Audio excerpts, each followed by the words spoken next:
Good morning. We're here on the case of Jonathan Millen versus Elizabeth Millen. Good morning.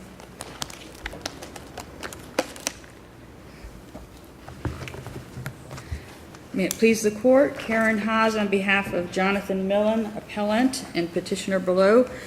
Thank you for this time. Appellant seeks reversal of the final judgment and expedited ruling on the motion to relocate shared parental responsibility and primary time sharing. Ms. Haas, would you like to save some time for rebuttal? 2 minutes, please. Thank you. Thank you. And also reversing the final judgment on the finding of dissipation of assets, failure to give credits for private school, house payments, etc., reversal of the Rosen fees in an ordinary case where the petitioner was compliant, and reversal of the order freezing and then distributing husband's $200,000 bonus check plus some stock options. That we previously took a petition for cert for last September, and that those orders were stayed pending resolution of the final appeal. So hopefully would like to see that reversed too. So that the cert petition that was stayed is that portion is being argued here? Well, yes, the cert petition was denied. Determination will decide those issues. Right, and the issues that we're going to address as to the, she may not. Could we consolidate then those two cases? Yes, I moved Okay, for that, Your Honor. I believe so. Unfortunately, this was a very interesting case below and a very interesting appeal, unfortunately for my client, because two very bizarre things happened. First of all, let me just introduce my client. Husband, his position is he recruits CEOs and CFOs for huge multinational corporations. That's what he does, and he does it very well. At trial, he'd had an attorney for most of the time prior to trial, and then several months before trial, he started representing himself pro se. At trial, there was a hearing at which my client was not there. He was outside of the room. The guardian ad litem, Dr. Vanessa Archer, asked for permission to question the witnesses. She's a psychologist, not an attorney, not authorized to practice law. The judge allowed her to do so, and she proceeded to question 6 witnesses and both of the parties, and this tainted the whole proceedings. The guardian knows nothing of the rules of evidence, the rules of professional conduct. I believe that's a clear violation of the law. It's unlicensed practice of law. It's a third-degree felony. It's a violation of 61.401 and 61.403. Exactly, Your Honor. Was it preserved? And if it was preserved, is it a reversible issue? Well, no, we do believe it was preserved because he has a right to be present at the time. I get the impression that Judge Sardui didn't realize that he wasn't in the courtroom when the matter was brought up initially because of the way he turned to ask Mr. Millen to respond.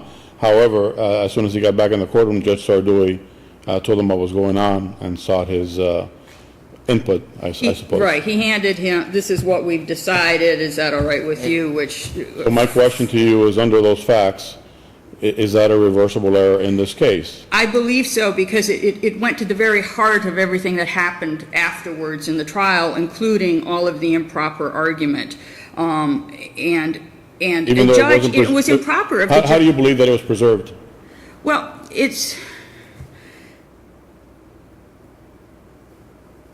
I'm going to say it's fundamental error, it's a due process violation, and the judge had no authority to allow the guardian ad litem to practice law. It's like saying, oh, Ms. Haas, I've known you for 20 years, I know you're a good driver, go ahead, you can go 100 miles an hour on I-95 anytime you feel ahead of time. I agree with you that the judge had no authority to allow the guardian to ask questions of the witnesses. I agree with you. And I believe that the statute absolutely precludes it and so does the case law, including Pettis from this court. Correct. Now, the question is, you claim that it's fundamental error. I have a hard time seeing that. Maybe you can just explain to me why it would be fundamental error Well, in the case, in this civil case. okay, because what it did is impose, I'm sorry, before you answer that. okay. So do you concede that it wasn't properly preserved? I don't know if I There's can no concede that to objection. There's no objection of any kind by Mr. Millen, of any kind. And he's In fact, the only thing that he says about the issue is, okay. but he's a pro se litigant. The Yes. That judges makes are under absolutely high. no difference. So the only question you have is whether this is so-called structural error. If you allow, I mean, if a lawyer or a prosecutor or a defense lawyer who was not in fact admitted to the bar conducts a case, that is structural error. This is Structural error. This is what has happened. And look what the result was. You had a tag And team, this is, she is the guardian ad litem who's supposed to be independent fact independent, investigator. and she's also a psychologist. But does it, I'm sorry. She's ruling, I mean, she's an interested person in the very issue of what she is cross-examining. This sounds pretty serious to me. And we believe it is, Your Honor. It's error built into the entire 4-day trial. But let me ask you a question. Some of the questions that the psychologist Archer asked were also asked by counsel for the former wife, correct? Correct. So I guess my question is it your position that just the fact that she questioned witnesses in and of itself was fundamental error? Or are you saying that she's never allowed to question witnesses? Or is it that she questioned 8 witnesses? Or what is, I guess if we're going to write an opinion, I need to know. Okay, it's what a is it that is the error? Is your suggestion that a guardian ad litem is never allowed to ask any witness a question? Well, that's what the statute says. The guardian ad litem is not allowed to practice law unless she's a You don't have to go that far in this case. Yeah, but no, because you could go the cumulative error, which had and there were some objections. There were some objections to the maligning of his reputation. Well, He put on all these witnesses. Those are 2 individual questions, not to the practice. Right, and he tried to object to even the expert witness, the CPA that the wife put on, and the judge said, if you don't sit down, I'm going to strike your pleadings. He was objecting to the qualifications of that expert accountant to testify, not knowing about, previously having valued stock options. This was his first divorce trial, as opposed to Vresh Diel's having done 200 divorce trials. So when he did try to object, he got nowhere and was intimidated.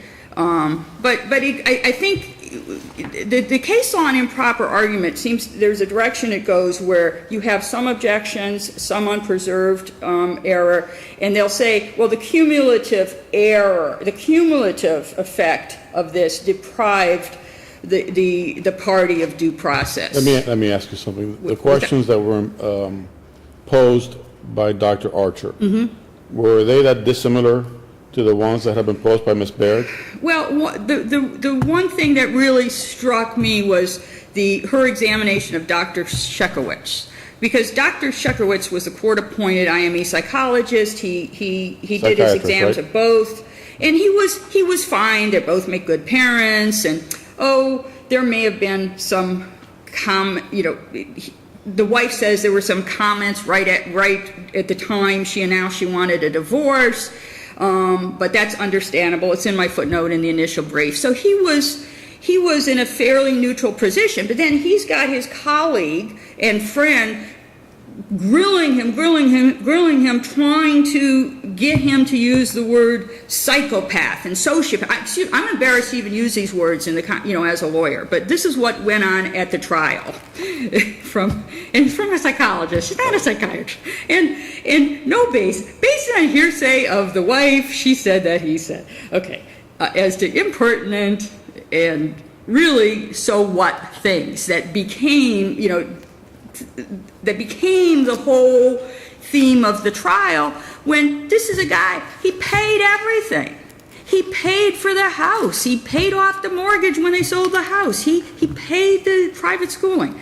But these are terms that had already come out, and the allegation of his mental illness or alleged mental illness was already before the court. These were things that were not new in any respect. That's why I'm asking you. Well, if Dr. Archer elicited some sort of testimony or evidence that Ms. Baird had not, something new, something that really goes to the crux of the proceeding, that stabs the proceeding in the heart and makes it absolutely improper, that we should reverse. Well, the one line, yes, that she elicited from Dr. Sheckowitz is, yes, after persistent questioning, yes, I would agree with you toward the more toward the psycho.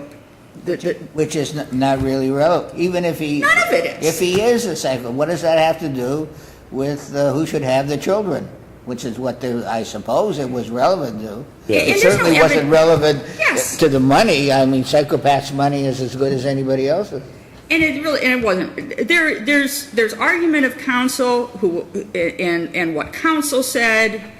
But the point real that evidence. I'm trying to get you to focus on is, in order for this event, Dr. Archer being able to question the witnesses, in order for that to be fundamental error, I think it has to strike at the very heart of the proceeding. Which is That's what I why I'm argued. asking you how it does that, if what Dr. Archer elicited from the witnesses was essentially what Ms. Baird elicited from the witnesses. No, Dr. Archer went one further with her questioning of Dr. Schwartz.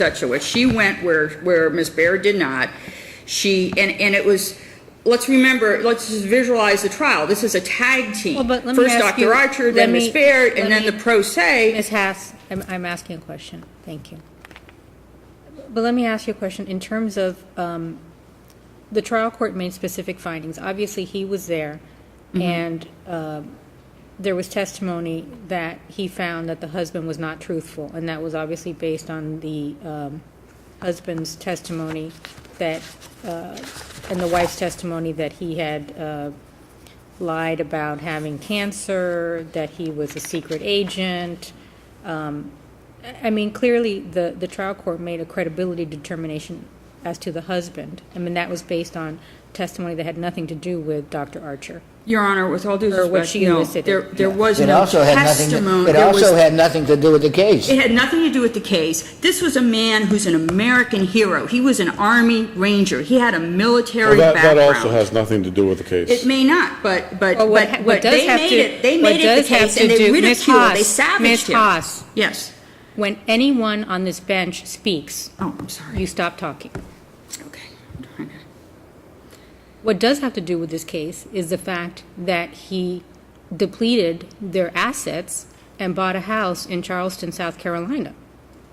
Did he not? No, Without he the did not. consent Your of the Honor, former no. wife? With all due respect, no, he did not deplete the assets. He made money. He kept paying and paying and paying. He paid the wife $50,000 the first few months of the divorce. He paid the mortgage. He Prior paid to them everything. being separated, Excuse me? prior to the separation, did he not purchase a house They had talked, and with this joint is mutual funds, correct? Because they were still married. Right. There was marital assets. right. And did he not take those monies from the marital asset joint account and purchase a home in Charleston, South Carolina that the wife did not know about? Yes, if I can go into just give a roundabout You're- answer, I know I don't have much you're way time, to outside get your into the time. motion to relocate. Wife said she wanted to move to Richmond, Virginia. He thought, okay, if that this would be like, in Charleston, South Carolina, would be closer to Richmond. He purchased the house. Varesh Dayal, the husband's accountant, deducted the amount spent. The house wasn't dissipated. It's still there. It's not a castle in the sand that disappeared. Dissipation is when you waste assets. Dissipation isn't spending money the way your wife may not approve of. And Varesh Dayal, the accountant, it credited, he deducted all those monies. The husband spent money during the divorce. They lived, and it was all accounted for in the accountant's numbers. But back to the motion to relocate, because that's why we're here today. And I provided the appendix. Ms. House, you've gone way over your time, so I'll let you have some time for rebuttal, but you've now gone over 15 minutes. So let me hear from Ms. Baird, please. Good morning. May it please the court. Lisa Baird on behalf of Lisa Soder, formerly Lisa Millen.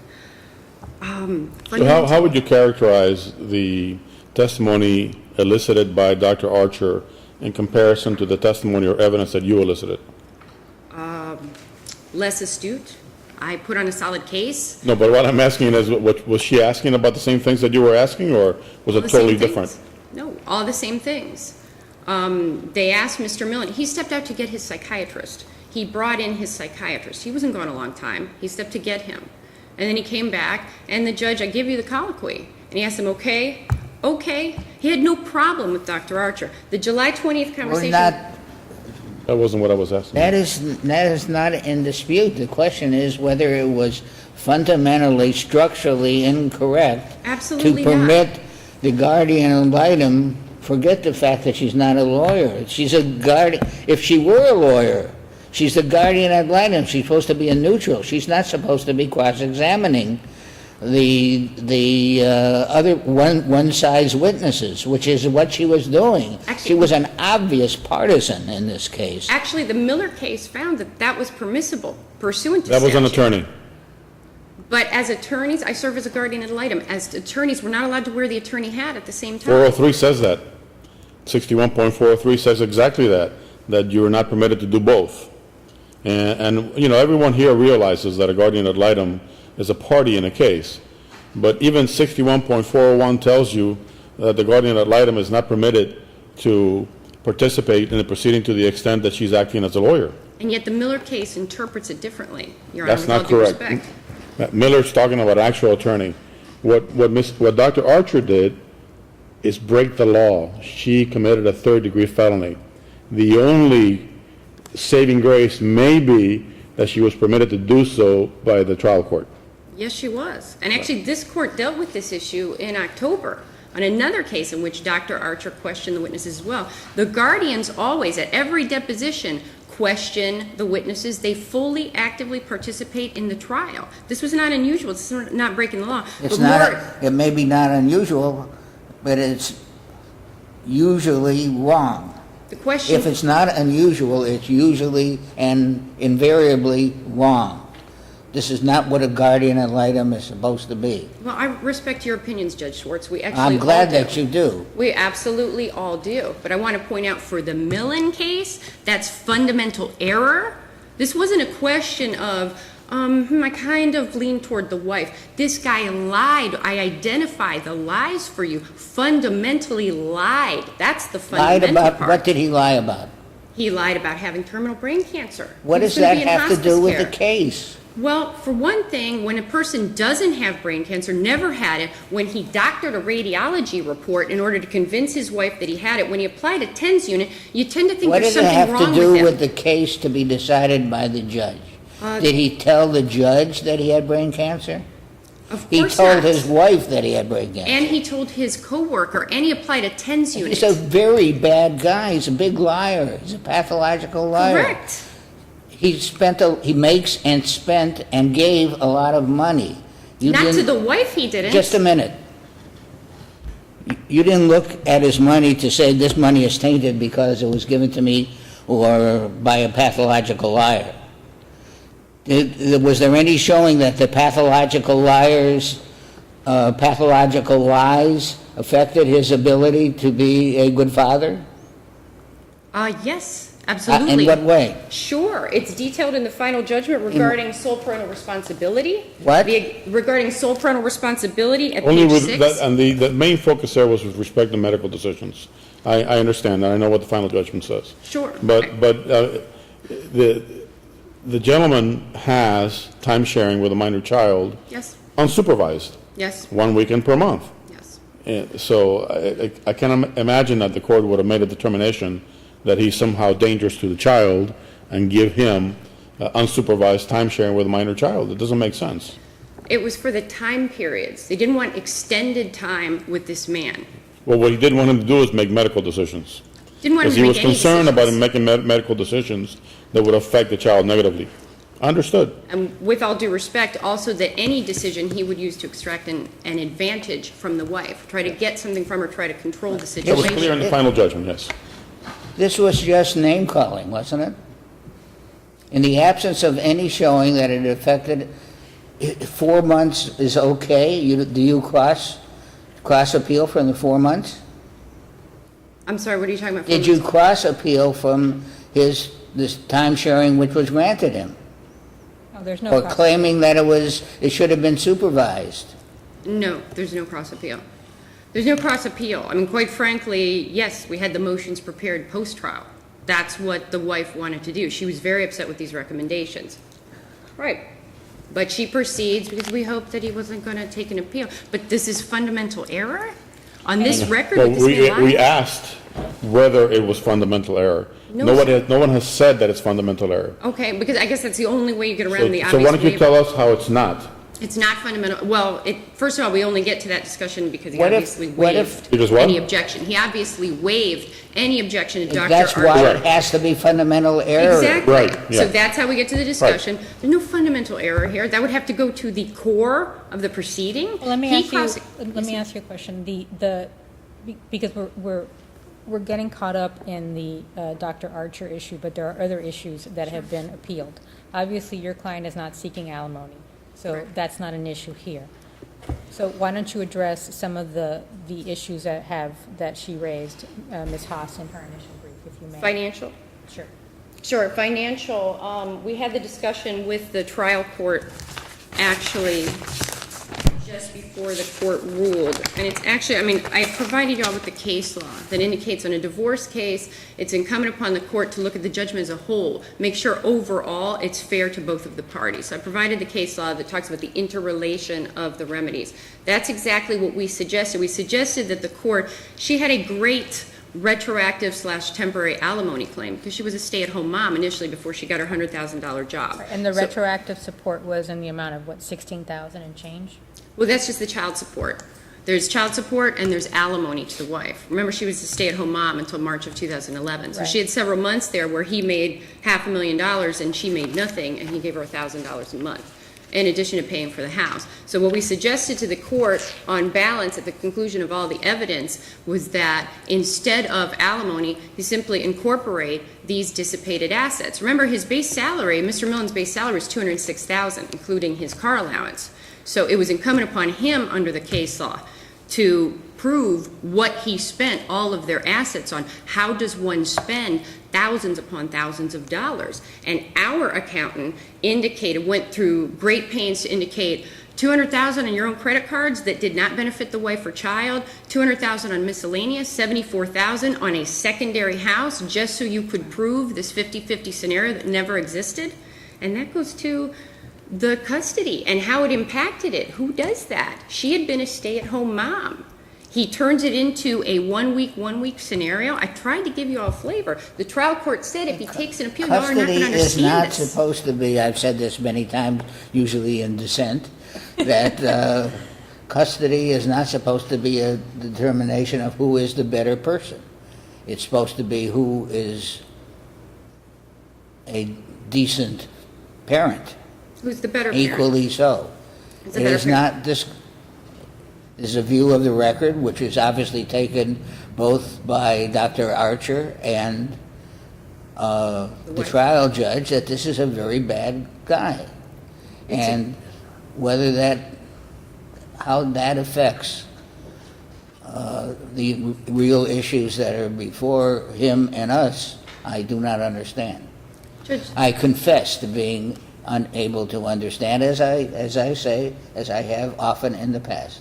with all due respect, Your Honor, this was a Please stay-at-home mother. don't say that. Due respect is not a good term.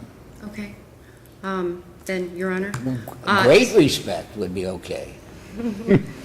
This was a stay-at-home mother who summarily was divested of all liquidity. had to figure out what she was going to do, and was divested of her child after he wrote, if y'all looked at the exhibit that we put into evidence, his handwritten letter where he was going to give her sole custody before he decided to go to war with her. There was a lot not right about him. And the trial court, who heard from these people, worried that y'all wouldn't get the flavor of that. That's why he convened the July 20th hearing. He listened to 4 days of trial testimony. And with great respect, I don't believe there's a court anywhere that would have given this father custody of this small child over the normal mom. There's a lot wrong with him. And yes, he makes $500,000. That is a plus. That is a great thing that he does. And he's got this affable personality until he doesn't. And there was no one who would observe him in 4 days who would say, you can have this child for lengthy periods of time. Obviously, it would help our situation if he were had a Rasputin-like beard and lived under a bridge. It He's would not not that help your kind of situation sociopath. because you're interested in the welfare of the children. It would not help your situation because it would hurt the child. Well, that's true. There wouldn't be a father. So there is a This father. again, reflecting the same thing. This is not supposed to be who wins the case. It's supposed to be what's just, as in every case for that matter. And that's what Judge Sardui did, with great respect to the trial court. That is what Judge Sardui did after watching and I observing didn't and say great listening for respect 4 to the years. trial court. I said great respect to me. Of course, great respect to you, but I already offered that. I offered that with great deference to the trial court. He did observe these people. There's something more there. Please don't look at him as a $500,000 wage earner and say how bad could he be. I elicited that at court from Dr. Checkwitz. I didn't know he was going to say he was a sociopath. Literally thought he was just evil, having been on the case for 2 years. That's not on the DSM. He is a sociopath. There was the objective criteria there, and a narcissist, and definitely a pathological liar. You don't give a child to that type of person. The statutory factor, 6113. So then how can you justify giving him 4 months of unsupervised custody? What is 4 months? Is it over the course of a year? Because it was broken up.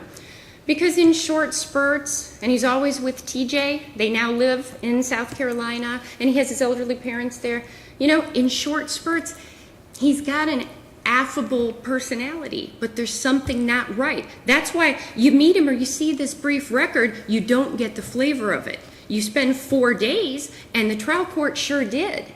On top of him lying and being a bad guy and hacking into her email account and telling the psychologist, yes, I did that, and then he said, no, I didn't. It was craziness. It was sheer craziness, and I tried to give you the flavor in our statement of facts. There wasn't a month that went by that he didn't do something heinous. This was not a usual case. It was always something with this gentleman. And when Judge Gross passed away, we didn't have a court. We didn't have an enforcer for 5 months. She did the best she could. And the only reason we're here at all, and she didn't take a deal he offered, is because she got the $100,000 job. She pulled herself up by the bootstraps. But that's again whether she's a nice person or not. It's again, if she took a $100,000 job, that's under the law, that means something. She can't get the $100,000 from him if she's getting it herself from her employer. I mean, you treating it as if she did him a big favor by taking a $100,000 job. It may have had that effect, but she took the $100,000 job because she wanted it and should have it, and if she turned it down, she would be penalized for that. She's an earner in her own right. She has a very flexible Great. schedule. She That's works from, wonderful. She's the better parent. She's the better parent, and she has more flexibility to live with the child Ms. and Baird, raise if you'd like to wrap it up, because you're over your time, but since Ms. Haas went over. Oh, thank you. I appreciate that. Yes, of course, we're asking that you affirm as to all issues. When you look at this record as a whole, you look at the final judgment. And the standard of review is abuse of discretion? Abuse of discretion, exactly. And we submit that there's substantial competent evidence to support all points on appeal, and we ask that you affirm. Thank you. Ms. Haas? Yes, Your Honor. Failing to properly apply a statute such as the motion to relocate statute, where once the petitioner meets the burden, shows why it's in the best interest of the child to move to Charleston, all the paternal relatives are up there, grandparents, aunt, uncle, cousins, second cousins, family, friends with their own school-age children, the boy lives in a house, he can ride his bike, he can go next door and knock on the door and play with his friend. Father met his burden, and once you meet the burden, the mother didn't controvert. I've never seen a case that is more on all fours. And what is the standard? It's abuse of discretion, correct? No, it's, it's abusive, whether abusive, but it's also error of law if the judge failed to obey the mandates of the Part statute. of the requirements of the statute, I understand. Okay, once he met his burden, all they did, just as in Orta v. Suarez, this court's case, which is exactly the same facts, the moving party met their burden, and all the other side had to, oh, she's got mental problems, she's this, she's that. There was no evidence of... You'd like to tell us the name of the case? Yeah, Orta v. Suarez, Your Honor. And in conclusion? This is a 10-minute calendar, and Yes, we've the given you conclusion more is- time than is required. We're used to lawyers telling the truth, but you can see that Ms. Baird misrepresented the facts in her appellee's brief, misrepresented the law, what the cases stand for. After 4 days. You're really No, stepping no, a little no. bit over where you should be Yeah, right now. All right. Just conclude and tell us what you want. This is the worst thing that's happened so far, is you're making We those can't- statements which are not accurate. All right, we can't talk, okay. Well, let's Miss- just- And in conclusion, you would my- like us to reverse. Ms. Haas, I've given you way more than 10 minutes, and I'm not going to sit here and listen to All right, personal all right. affronts from both of you. Okay, All right. that is not acceptable. you- We have you- interns here. This is what you're not supposed to do. This behavior is not acceptable from lawyers and members of the Florida Bar. Your Honor, And you should apologize to these I interns who've had to see apologize. this. I'm trying to represent my client to the best No, of my no, that ability. won't He do. didn't lie at trial. There's no evidence of that. There's no evidence of that. And in He's the conclusion, you would nurturing- like us to reverse, correct? We'd like you to reverse the motion to relocate. He's the nurturing, even the guardian ad And litem thank said you that very he was much, doing Ms. Haas. wonderful. Thank you very much, Ms. Thank Haas. you. Thank you, Ms. Baird. All rise.